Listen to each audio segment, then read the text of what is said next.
Poder sin límites, por Anthony Robbins, la nueva ciencia del desarrollo personal.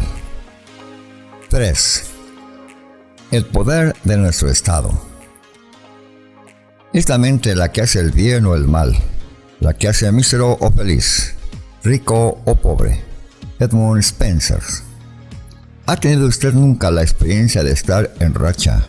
La sensación de que nada podía fallarle. Una temporada en que todo le sonreía. Quizás fue un partido de tenis, cuando todos los golpes de usted caían dentro de la línea. O durante una reunión de negocios en que siempre supo lo que debía decir. O tal vez fue una ocasión en que usted se sorprendió a sí mismo haciendo algo heroico o espectacular, de lo que nunca se hubiera creído capaz. Seguramente habrá conocido también la experiencia contraria, los días en que más valía no haberse levantado. Sin duda recuerda usted las veces que falló en cosas que normalmente hace con facilidad, en que todo sale mal, todas las puertas están cerradas y nada tiene arreglo. ¿En qué consiste la diferencia? Uno siempre es la misma persona y debería poder disponer siempre de todos sus recursos. Así pues, ¿por qué se producen resultados desastrosos unas veces y fabulosos otras? ¿A qué se debe que incluso los mejores atletas tengan días en que lo hacen todo bien y otros en que no encestan ni una pelota ni llegan a ninguna base? La diferencia radica en el estado neurofisiológico en que uno se halla. Hay estados que potencian, como la confianza, el amor, la seguridad interior, la alegría, el éxtasis, la fe, que liberan fuentes inagotables de poder personal. Hay estados que paralizan, como la confusión, la depresión, el miedo, la angustia, la tristeza, la frustración, y que nos dejan impotentes. Todos tenemos alternativas de estados buenos y malos, como cuando uno entra en un restaurante y la camarera lo recibe con un mugido. ¿Y usted, qué quiere? ¿Cree que siempre se comunica así? Puede que sea de esta manera porque tiene una vida llena de dificultades, pero es más probable que tenga un mal día, o demasiadas mesas que atender, o que le haya ofendido a algún cliente. No es mala persona. Lo que pasa es que se halla en un estado que la priva de sus recursos. Si pudiera usted modificar dicho estado, cambiaría su comportamiento. Comprender nuestro estado es la clave para comprender el cambio y para alcanzar la excelencia. Nuestra conducta es el resultado del estado en que nos encontramos. Siempre procuramos hacerlo mejor con los recursos de que disponemos, pero a veces somos nosotros mismos los que nos hallamos carentes de recursos. En mi vida lo sé, ha habido ocasiones en que, como consecuencia de un estado determinado, he dicho o hecho cosas que luego hube de lamentar, o de las que tuve que avergonzarme. Quizás le haya pasado a usted también. Conviene recordar esas ocasiones cuando alguien le ofende a uno. Así se evoca una sensación de condolencia en vez de rabia. Al fin y al cabo, como suele decirse, el que vive bajo tejado de vidrio no debe arrojar piedras. Recuerda que una cosa es la camarera y demás individuos, y otra la conducta de ellos. La clave, por consiguiente, está en hacernos dueños de nuestro estado y por tanto de nuestro comportamiento. ¿Qué le parecería si bastara con chasquear los dedos para ponerse a voluntad en el estado más dinámico y genial? Un estado en que usted se hallaría estimulado, convencido del éxito, vibrante de energía con la mente agudizada. Pues bien, usted puede. Cuando haya terminado este libro, sabrá cómo ponerse a sí mismo, siempre que lo desee, en un estado de máximo rendimiento y capacidad. ¿Y cómo salir de los estados inhabilitantes? Recordemos que la clave del poder es la acción.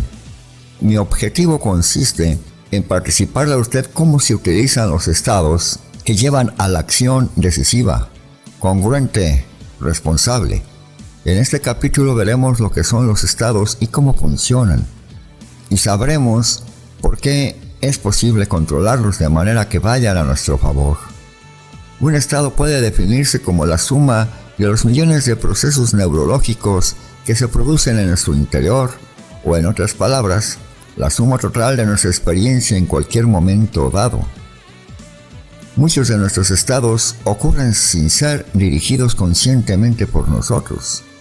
Vemos algo y frente a ello reaccionamos cayendo en un estado determinado, que puede ser de los estimulantes y útiles o de los incapacitantes y limitativos. Pero en todo caso, la mayoría de las personas poco pueden hacer para controlarlo. La diferencia entre los que fracasan en sus objetivos vitales y los que triunfan es la que hay entre los que no saben ponerse en un estado afirmativo y los que habitualmente consiguen un estado que contribuye a sus logros. Casi todos los deseos de las personas hacen referencia a algún tipo de estado, una relación de las cosas que anhelan en la vida. ¿Quieren tener amor? Pues bien, el amor es un estado, un sentimiento o emoción que nos comunicamos a nosotros mismos y percibimos como resultado de ciertos estímulos exteriores. La seguridad, ser considerado, son cosas que nosotros mismos nos creamos, estados que producimos en nuestro interior. Quizás le gustaría tener mucho dinero, pero no será por coleccionar papeletas verdes ilustradas con las caras de diversos personajes notorios del pasado.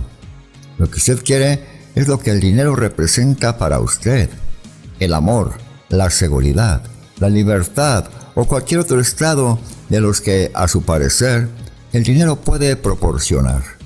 De manera que la llave del amor, de la alegría, de ese poder que el hombre siempre ha buscado, la posibilidad de ser el dueño de su propia vida, estriba en saber cómo dirigir sus estados y cómo usarlos.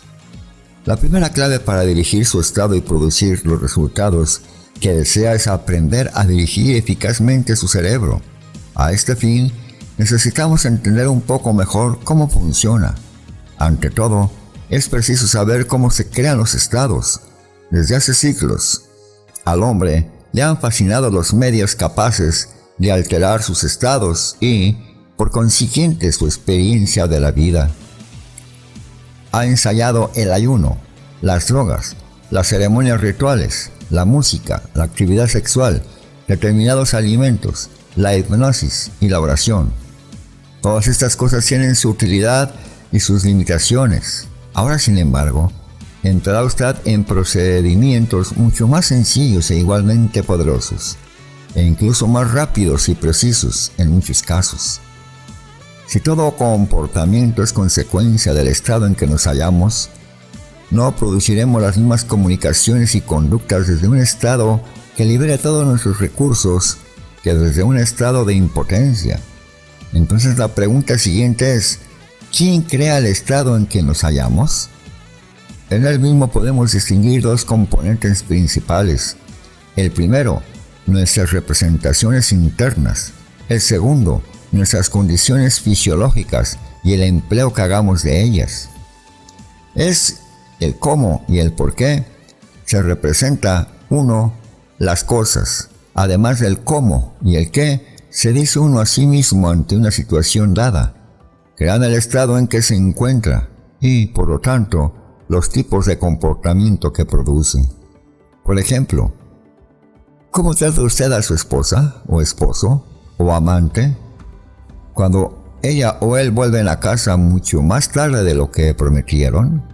Pues depende, es decir, que el comportamiento de usted dependerá mucho del estado en que se encuentre al producirse el retorno de la persona en cuestión.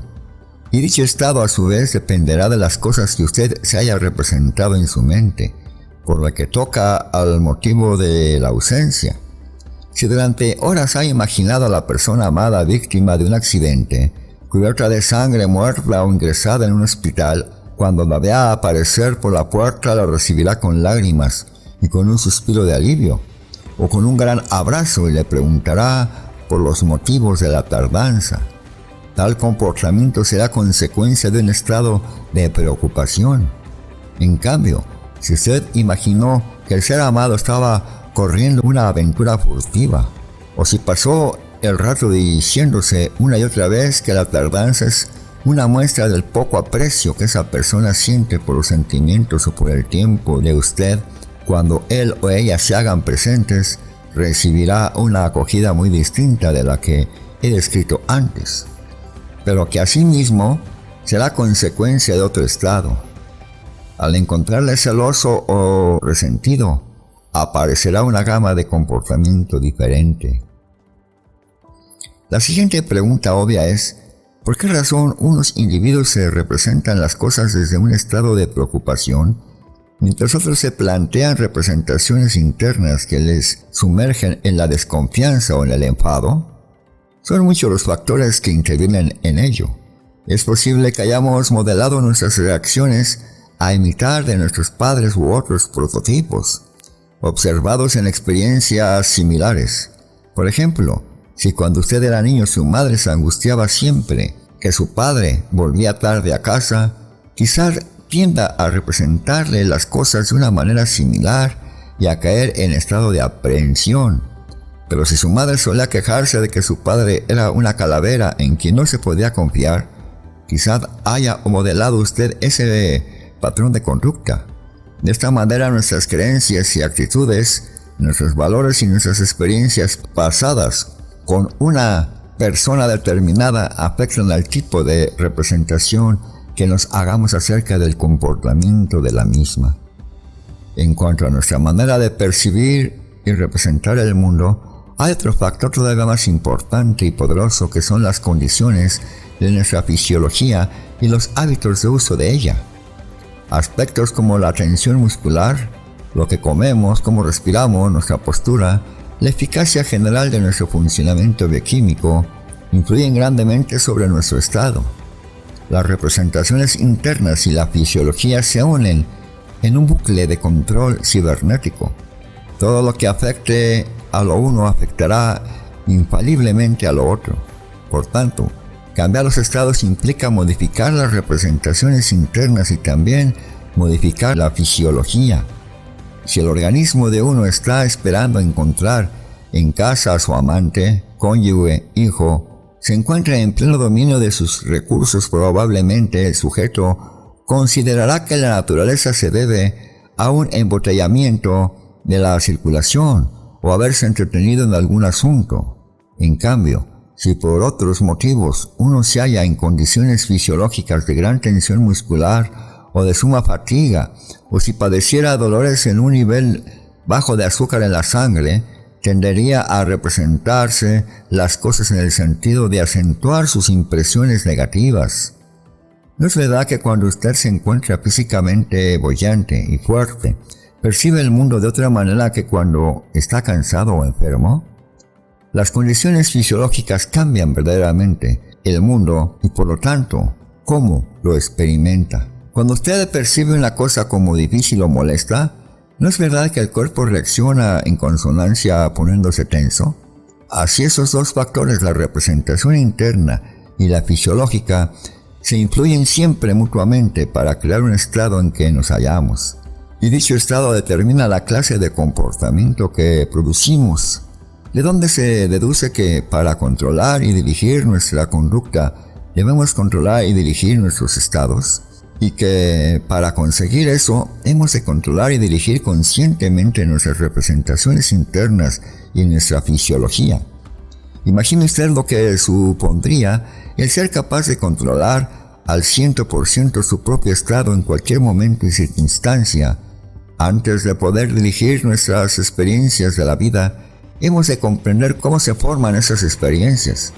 En tanto que animales mamíferos, los humanos reciben y se representan la información del medio ambiente gracias a unos receptores especializados, los órganos de los sentidos, que nos comunican impresiones ópticas, vista, acústica, oído, olfativa, olfato, gustativa, gusto, y táctiles, sistema senestésico. La mayor parte de las decisiones que afectan a nuestro comportamiento procede primariamente de solo tres de estos sentidos: el visual, el auditivo y el senestético. Estos receptores especializados transmiten los estímulos externos al cerebro.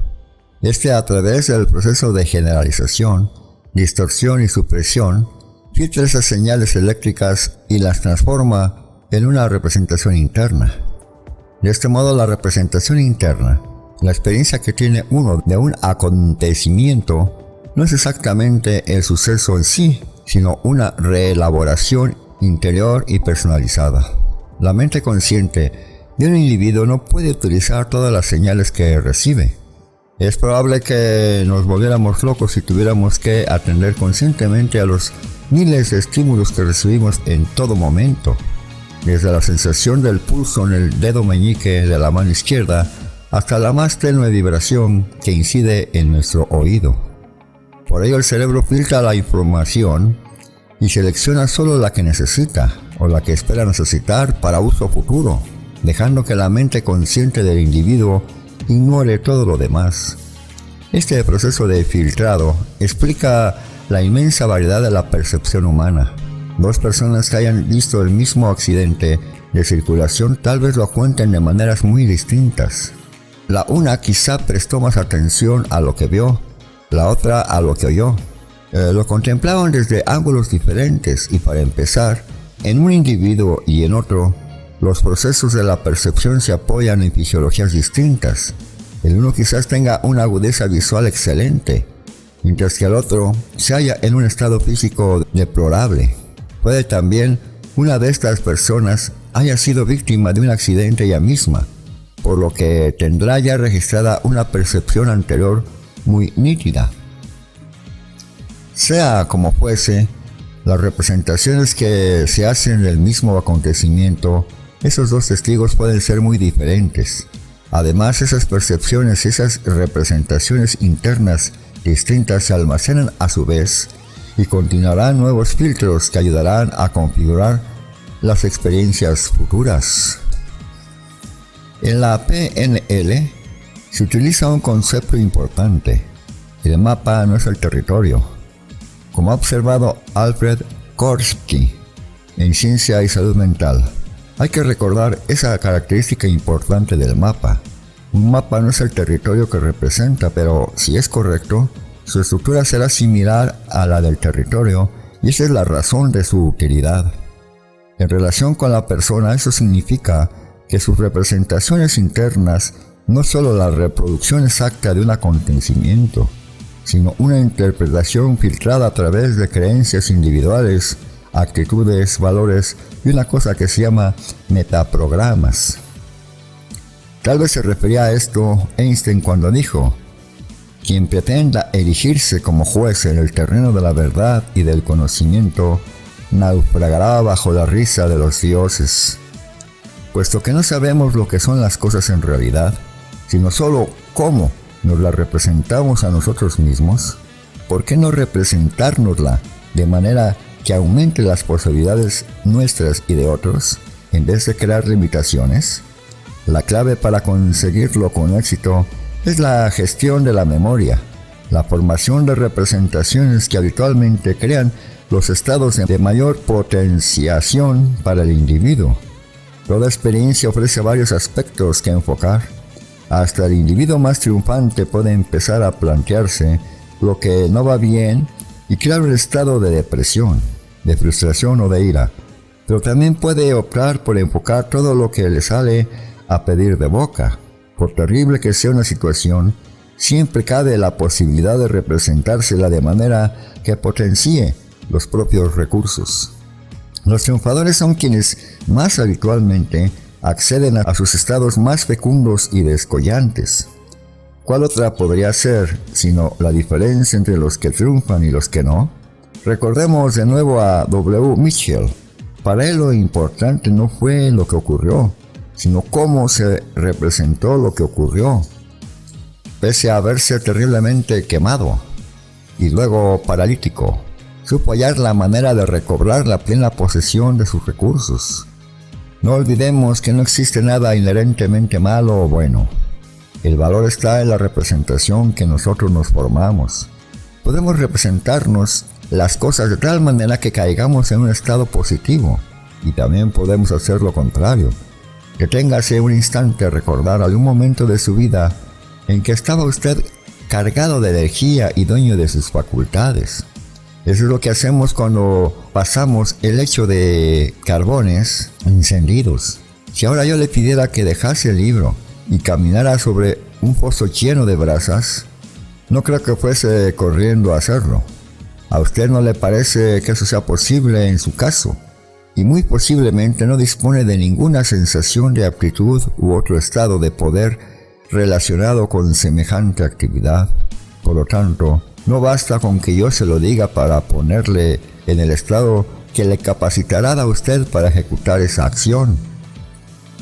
El paseo sobre las brasas les enseña a las personas cómo cambiar sus estados y sus comportamientos, de tal manera que les capacite para emprender acciones y obtener nuevos resultados.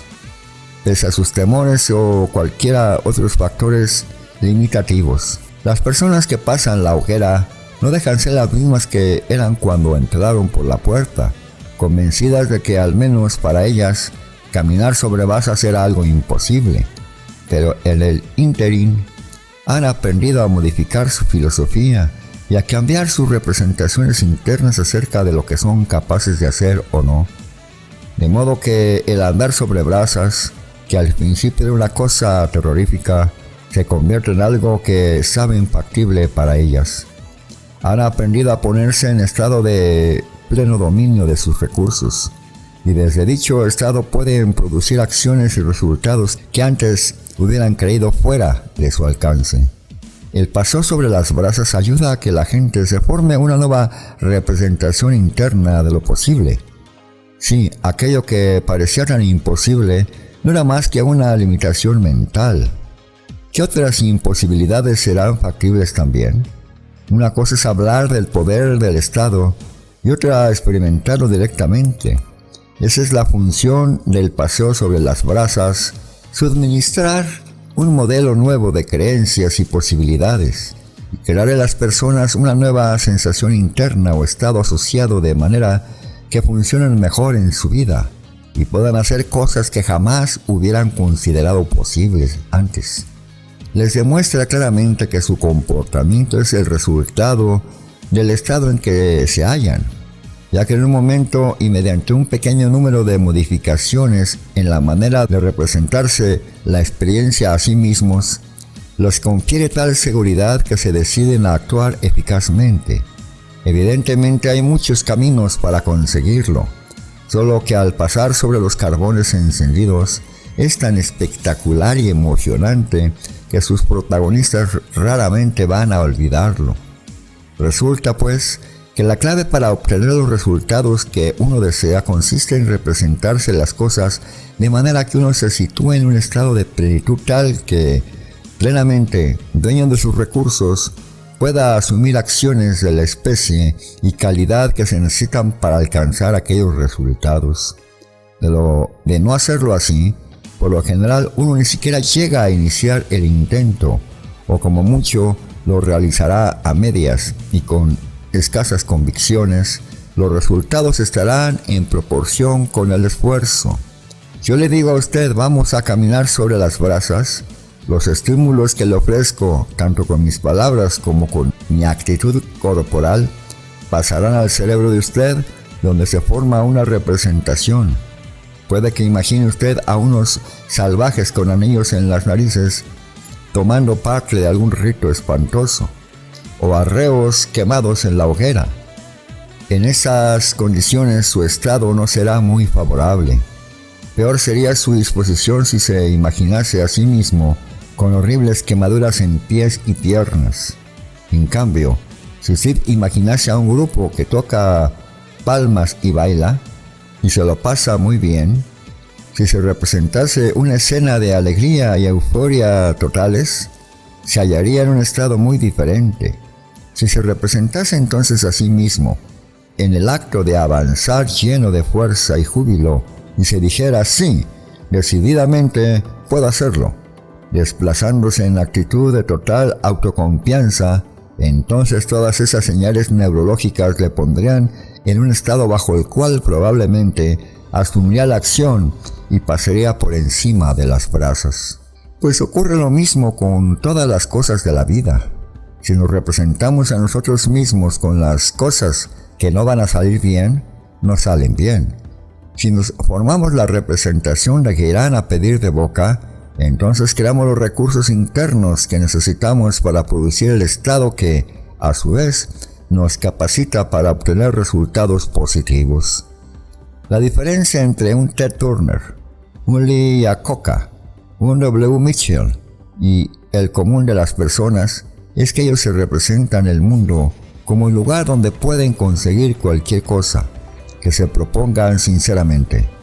Como es obvio, por bueno que sea nuestro estado, a veces no conseguimos lo que deseábamos, pero con crear el estado apropiado, maximizamos las posibilidades, nos aseguramos la mayor eficacia posible en el empleo de nuestros recursos. Ahora, la siguiente pregunta obvia es, si las representaciones internas y la fisiología contribuyen a crear los estados de donde dimana el comportamiento, ¿cómo se determina el comportamiento concreto que adoptamos en tal o cual estado? Un individuo, si está enamorado, lo expresará por medio de caricias, mientras que otro en igual estado se limitará a manifestarlo de palabras. La respuesta es que cuando nos hallamos en un estado, este transmite al cerebro diferentes opciones de conducta, el número de las cuales dependerá de nuestros modelos del mundo. Ciertas personas cuando montan en cólera tienen un modelo predominante acerca de cómo reaccionar, de modo que tienden a las acciones violentas, si eso fue lo que aprendieron de sus mayores, o quizás hallamos en alguna ocasión que ellos les servía para conseguir el fin deseado, y esa experiencia almacenada en forma de recuerdo les sirve como patrón de sus reacciones en el futuro. Todos tenemos una manera de ver el mundo, modelos que configuran nuestras percepciones de lo que nos rodea, por las personas a quienes conocemos, así como a través de los libros, las películas y la televisión. Nos formamos una imagen del mundo y de las posibilidades que éste encierra para nosotros. En el caso de W. Mitchell, una de las cosas que dieron forma a su vida fue el recuerdo de un hombre a quien conoció de niño y que, pese a ser paralítico, había triunfado en sus actividades. Es decir, Mitchell dispuso de un modelo que le ayudó a representar su situación como algo que no le impediría obtener todos los éxitos que quisiera. Para poder modelar inspirándonos en otras personas, necesitamos descubrir las creencias específicas que les permiten representarse el mundo de una manera que les capacita para actuar con eficacia. Es preciso averiguar con exactitud cómo se representan a sí mismas su experiencia del mundo, cómo opera visualmente su mente, qué cosas suelen decir, qué sienten. Una vez más, si suscitamos en nuestros organismos mensajes exactamente idénticos, podemos producir resultados similares. En eso consiste el modelado. Una de las constantes de la vida es que los resultados se están produciendo siempre. No es usted quien decide conscientemente qué resultados quiere obtener y no se presentan las cosas en consonancia. Será entonces algún agente externo, una conversación, un espectáculo televisado, cualquier cosa, lo que condicionará sus estados y dará lugar a comportamientos que quizás no le convengan. La vida es como un río cuyo fluir no se detiene. Puede uno verse a merced de las corrientes si no emprende acciones deliberadas y conscientes para nadar en la dirección que juzgue más apropiada a sus intereses. Si no siembra usted las semillas mentales y fisiológicas de lo que desea cosechar, automáticamente todo se llenará de mala hierba. Es decir, si no dirigimos de manera consciente nuestras propias mentes y estados, el medio que nos rodea puede producir estados al azar y algunos serán indeseables, y las consecuencias podrían ser desastrosas. Por eso es importante que permanezcamos atentos día tras día, como guardianes ante las puertas de nuestro cerebro, para saber cómo nos representamos habitualmente las cosas a nosotros mismos. Cultivemos diariamente en nuestro jardín. Uno de los ejemplos más palmarios de los resultados de un estado indeseable es la historia de Karl Wallenda, del grupo de acróbatas de Flying Wallendas. Durante años representó su espectáculo con mucho éxito, y sin considerar jamás la posibilidad de un fallo. El peligro de las caídas sencillamente no formaba parte de sus esquemas mentales. Pero luego, hace de esto varios años, empezó a comentar con su mujer que se veía a sí mismo cayendo. Por primera vez empezaba a ofrecerse a sí mismo habitualmente la representación de una caída. 3 meses después de haberlo mencionado por primera vez, cayó y se mató. Algunas personas dirían que tuvo una premonición, pero otra interpretación sugiere que comunicó a su sistema nervioso una representación coherente, una señal, poniéndose en tal caso que fomentaba el comportamiento conducente a la caída, creándose por sí misma tal desenlace. Su cerebro encontró un nuevo camino para seguir y acabó por seguirlo. Así pues, en la vida resulta crítico enfocar lo que deseamos en contraposición a lo que no deseamos. Si uno enfoca continuamente todas las cosas malas de la vida, todo lo que no desea y todas las dificultades que podrían presentarle, se pone a sí mismo en un estado que fomenta esa clase de comportamiento y resultados. Por ejemplo, ¿es usted un individuo celoso? No, no lo es. En el pasado quizás haya producido estados de celotipía y el tipo de comportamiento que deriva de aquellos, pero usted no es su conducta. Si admite una generalización de esa especie acerca de sí mismo, habrá creado una creencia que gobernará y dirigirá sus actos en el futuro. Recuerde que su conducta resulta de su estado, y que este resulta de sus representaciones internas y de su fisiología. Cosas ambas que pueden cambiar en cuestión de instantes. Si ha sido celoso en el pasado, eso simplemente significa que se representaban las cosas de una manera que creaba dicho estado, pero ahora puede representarlas de otra manera y producir nuevos estados con los comportamientos siguientes. Recuerda que siempre podemos elegir el modo de representarnos las cosas. Si uno se representa a sí mismo que la persona amada le está engañando, pronto se hallará en un estado de furor e ira.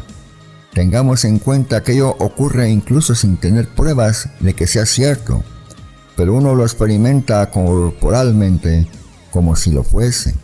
De modo que al regresar la persona amada, el celoso se encuentra en estado de desconfianza y furor. En tales condiciones, ¿qué recibimiento le haría a la persona amada? Si asumimos el control de nuestras comunicaciones con nosotros mismos y suscitamos señales visuales, auditivas y senestéticas de lo que deseamos, se producirán habitualmente resultados de signo positivo, incluso en situaciones en que las probabilidades de éxito parecían escasas o nulas. Los directivos, entrenadores, padres de familia y motivadores más influyentes y eficaces son los que se representan y representan a otros las circunstancias de la vida, de tal modo que transmiten señales triunfales al sistema nervioso, incluso cuando los impulsos externos parecerían irremediablemente negativos. Así se mantienen a otros en condiciones de total dominio de sus recursos, lo que les permite continuar el esfuerzo hasta que triunfan. El lector seguramente recordará la aventura del Mel Fisher. Es el hombre que se pasó 17 años en busca de un tesoro sepultado bajo las aguas del mar, hasta que logró descubrir piezas de oro y plata por valor de más de $400 millones. En una crónica de prensa sobre este caso, le preguntaban a uno de sus marineros cómo había aguantado tanto tiempo con él. Contestó que Mel sencillamente poseía la virtud de infundir entusiasmo a todos. Todos los días Fisher se decía a sí mismo y le aseguraba a la tripulación: hoy será el día. Y transcurrida la jornada decía: mañana será el día. Pero no habría bastado con decirlo. Lo decía de modo coherente con el tono de su voz, sus imágenes mentales y sus sentimientos, con lo cual se colocaba todos los días en el estado en que le permitía seguir actuando hasta triunfar finalmente. Es un ejemplo clásico de la fórmula del éxito definitivo. Tuvo presente su meta, emprendió la acción, fue viendo lo que le acercaba al resultado y si no, ensayó algo diferente hasta conseguirlo. Uno de los mejores motivadores que conozco es Dick Tomei, entrenador del equipo de rugby de la Universidad de Hawái. Es un hombre que sabe cómo las representaciones internas de las personas influyen en su rendimiento. Una vez en un partido contra el equipo de la Universidad de Wyoming, los hoyos estaban siendo literalmente barridos. Se llegó al descanso con un 22-0 en contra. Parecía que no hubiera sitio para ellos en la cancha mientras estuviesen ahí los de Wyoming. Es fácil imaginar el estado de ánimo de los jugadores de Tomei cuando bajaron a los vestuarios. Echó una ojeada a aquellas cabezas abatidas y aquellos rostros desencajados y se dijo que aquel estado tendrá que cambiar, o de lo contrario valdría más no salir a jugar. Estaban físicamente abatidos y con ello se creaba un círculo vicioso sin más salida que la derrota, privados de los recursos que necesitaban para ganar. Entonces Dick sacó un tablero con una colección de recortes de prensa que había reunido durante varios años. Todos aquellos artículos hablaban de equipos que, después de perder por tanteos igual de abultados o más, habían dado la vuelta al resultado en grandes exhibiciones de moral. Hizo que sus jugadores leyeran aquellos artículos y logró inspirarles una fe totalmente nueva, una creencia en la posibilidad de rehacerse. Y esa creencia, representación interna, generó en ellos un estado neurofisiológico totalmente distinto. ¿Qué pasó? Pues que el equipo de Tomei jugó la segunda mitad como nunca. Los de Wyoming no lograron ni un solo tanto más y el partido acabó en un 22-27. Lo consiguieron porque él logró cambiar sus representaciones internas, sus creencias acerca de lo que era posible. No hace mucho, viajaba yo en avión con Ken Blackard, el coautor de El Ejecutivo al Minuto, quien acababa de publicar en la revista Golf Digest un artículo titulado El golfista al minuto. Era reciente su amistad con uno de los mejores entrenadores de golf de Estados Unidos, y como consecuencia de ello, su juego había mejorado últimamente. Me contó que había aprendido muchas distinciones útiles, pero que le costaba recordarlas todas. Le dije que no necesitaba retener en la memoria tantas distinciones, y le pregunté si recordaba haberle dado alguna vez un golpe perfecto a la bola. Respondió que sí, desde luego. Acto seguido, le pregunté si ello había sucedido muchas veces. De nuevo respondió afirmativamente. Entonces le expliqué cómo la estrategia o manera concreta de organizar sus recursos evidentemente estaba ya grabada en su inconsciente. Bastaba con retrotraerse a sí mismo al estado en que se hallaba cuando se veía en condiciones de utilizar toda la información recibida. Dediqué unos cuantos minutos más a explicarle cómo lograr dicho estado y ponerse en marcha a voluntad. El lector aprenderá esta técnica en el capítulo 17. ¿Qué pasó? Pues que salió e hizo su mejor recorrido de los últimos 15 años, rebajando en 15 golpes su marca anterior. ¿Por qué? Porque no hay poder como el del estado de plenitud de recursos. No necesitaba luchar consigo mismo para recordar lo que toca hacer. Instantáneamente dominaba todo lo necesario. Hasta entonces, solo le había faltado saber cómo destapar esa fuente. Recuerda que el comportamiento humano es el resultado del estado en que uno se encuentra. Si ha logrado alguna vez un acierto, podrá reproducirlo siempre mediante el procedimiento de asumir las mismas acciones mentales y físicas que entonces. En víspera de los Juegos Olímpicos de 1984, trabajé con Michael O'Brien, un narrador especialista en la distancia de 1500 metros libres. Se había entrenado a conciencia, pero tenía la sensación de no alcanzar su mejor forma. Se le había formado, por lo visto, una serie de bloqueos mentales, y eso le limitaba. En realidad, albergaba cierto temor al éxito y sus consecuencias, por lo que se había planteado como objetivo una medalla de bronce, o como mucho de plata. No era el aspirante favorito al oro. Su rival más destacado, George DiCarlo, había vencido a Michael en varias ocasiones. Pasé con Michael 1 hora y media, y le ayudé a modelar sus estados de máximo rendimiento, esto es, a descubrir cómo se situó en términos él mismo en sus mejores recursos fisiológicos, lo que se representó, lo que se dijo a sí mismo y lo que sintió durante la única competición en que logró superar a Di Carlo. Nos pusimos a descomponer una y otra las acciones mentales y físicas que realizaba al ganar una competición, y asociamos el estado en que se hallaba durante tales ocasiones con un estímulo automático, el disparo que sirve para dar la salida. Descubrí que la vez en que derrotó a George Di Carlo, se la había pasado escuchando a Huey Lewis hasta poco antes de empezar la carrera.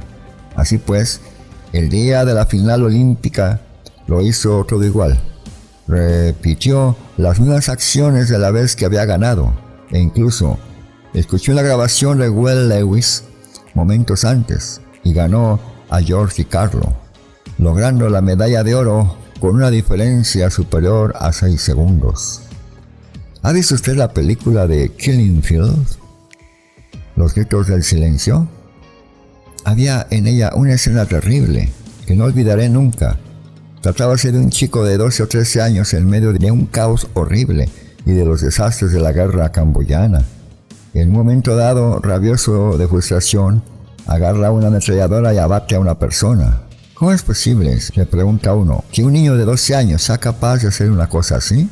Pues bien, ocurren dos cosas. La primera, que su frustración es tan enorme que hace aflorar la violencia más profundamente escondida en su personalidad.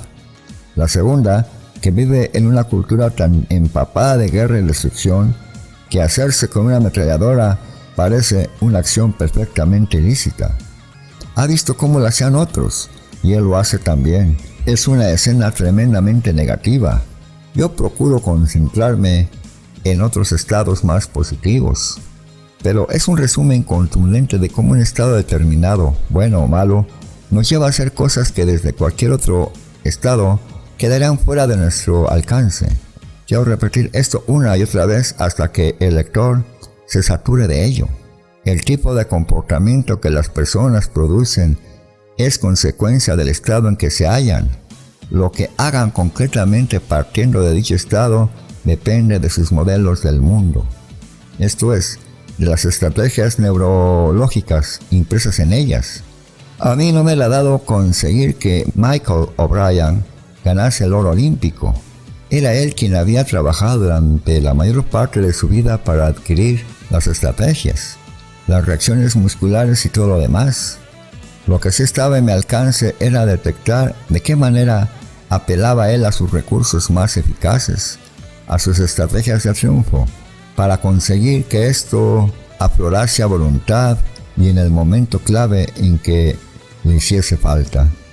La mayoría de los individuos hacen muy poco para dirigir conscientemente sus estados. Se levantan deprimidos o con buen pie. Una buena mañana los anima, una mala los hunde. En todos los campos, lo que distingue a la gente es la eficacia con que invocan sus recursos. Esto se revela con la máxima claridad en el atletismo. Nadie gana siempre, pero existen ciertos atletas que disfrutan de la capacidad de aprovechar todos sus recursos casi a voluntad, y están casi siempre a la altura de la ocasión. ¿Cómo consigue Reggie Jackson tantos puntos en béisbol? ¿Qué motiva el increíble acierto de jugadores como Larry Bird o Jerry West en todos sus lanzamientos? Fueron capaces de dar lo mejor de sí mismos cuando hacía falta, cuando la presión era más grande. Cambiar de estado es lo que desea la mayoría. Uno querría ser feliz, alegre, estático o más equilibrado. Otro anhela paz mental o salir de un estado que no le agrada. Se sienten frustrados, curiosos, abatidos, aburridos. ¿Qué hace entonces la mayoría? Pues digamos que ponen en marcha la televisión para que les proporcione representaciones nuevas que puedan interiorizar. Ven alguna cosa y ríen. Ya no se hallan en un estado de frustración. Entonces van y comen algo, o se fuman un cigarrillo, o se toman una droga. En una tesitura más positiva, podrán salir o hacer ejercicio. La única dificultad con la mayor parte de estos planteamientos es que los resultados no duran. Cuando se acaba el espectáculo televisado, se encuentran con las mismas representaciones de antes de sus vidas. Cuando lo recuerdan, vuelven a encontrarse mal. Mientras tanto, aquella comida en exceso, aquella droga, ya han sido consumidas. Ahora hay que pagar el precio de ese fugitivo cambio de estado. En cambio, este libro le enseña cómo cambiar directamente sus representaciones internas y su fisiología, sin recurrir a apoyaduras externas que muchas veces añaden más problemas a largo plazo. ¿Por qué consume drogas la gente? No porque le guste meterse agujas en las venas, sino porque les gustó la experiencia y no conocen otra manera de obtener ese estado. He visto muchachos toxicómanos empedernidos que dejaron el hábito después del primer paseo sobre las brasas, al advertir que existe una manera más elegante de alcanzar las mismas sensaciones. Uno de ellos, que según él mismo era heroinómano desde hacía 6 años y medio, pasó las brasas y les dijo a los demás: se acabó. Pincharme nunca me ha dado nada comparable a lo que he sentido cuando me he visto al otro lado de esos carbones. Lo cual no significa que deba dedicarse a caminar sobre brasas constantemente, sino que necesitará acceder a este estado con frecuencia. Al hacer algo que creía imposible, desarrolló un nuevo modo acerca de lo que uno puede hacer para llegar a sentirse bien. Las personas que han alcanzado la excelencia son maestras en beber de las fuentes más generosas de su propio cerebro. Eso es lo que la distingue del montón. Lo que más importante recordar en este capítulo es que el estado de uno contiene un poder impresionante y que uno puede controlarlo.